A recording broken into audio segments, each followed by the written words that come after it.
Okay, today we're going to show you how to factory reset your Westinghouse TV. The procedure we're going to show you today will work with most Westinghouse models, including the Westinghouse Roku TV. Since you're watching this video, you're probably having a problem with your TV. Now, I am going to show you in a second how to do that factory reset. But I usually recommend on most of my videos trying what they call a soft reset first, because that factory reset will basically wipe your set clean and any settings, any apps and everything that you have on there, you'll need to reload.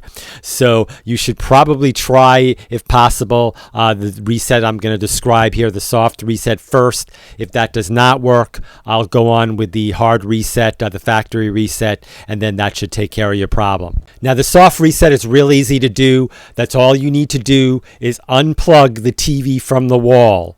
Don't turn it off by the remote. Unplug it from the wall. Wait about 60 seconds and then plug it back in.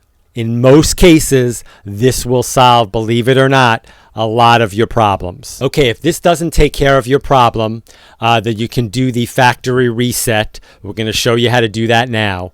And again, this will basically return your TV to the original way you bought it. So anything settings you made on it, any apps you loaded on it, will all be gone. To perform the reset on most Westinghouse TVs, go to Settings, System, Advanced System Settings, Factory Reset Everything.